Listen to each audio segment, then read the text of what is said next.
What kind of world finds a woman for swimming in the ocean she owns?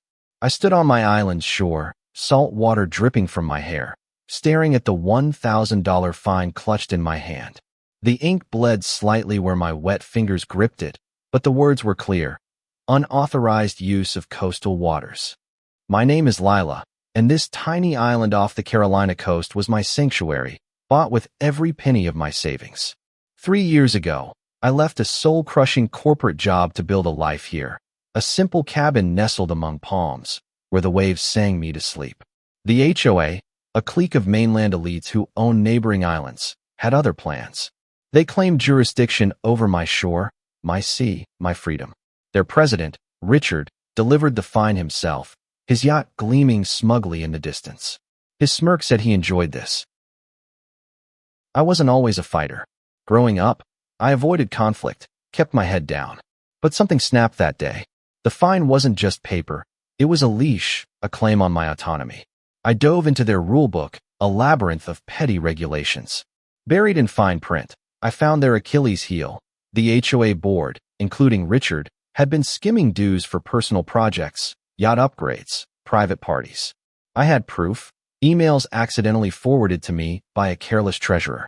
The twist came when I learned Richard's own island violated their sacred coastal codes. His dock, built without permits, extended too far into the water. Hypocrisy, I thought, tastes like salt. Armed with this, I requested an emergency HOA meeting. The setting was Richard's opulent island estate, his glass mansion looming over us like a vulture.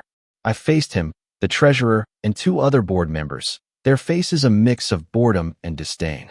My heart pounded, but I laid out the evidence, their embezzlement, their violations. Richard laughed, a hollow sound, dismissing me as a hysterical recluse. Then I dropped the bombshell, his illegal dock. The treasurer's face paled. She knew I had her emails.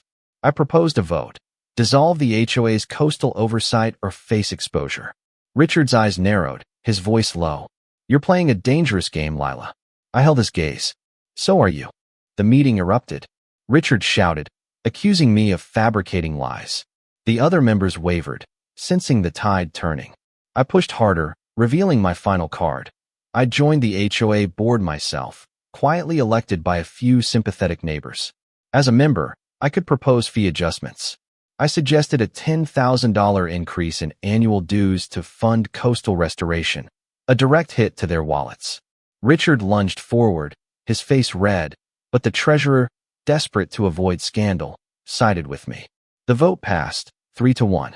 Richard's empire crumbled in that room, his authority stripped by the very rules he'd weaponized.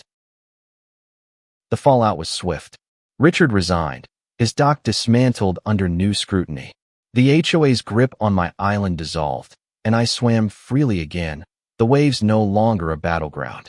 But the victory wasn't just mine. I used the new dues to fund a community project, a small marine sanctuary for local kids to learn about the ocean. I'd spent years running from conflict, thinking peace meant silence. Now I know it means standing up, not just for yourself, but for what's right.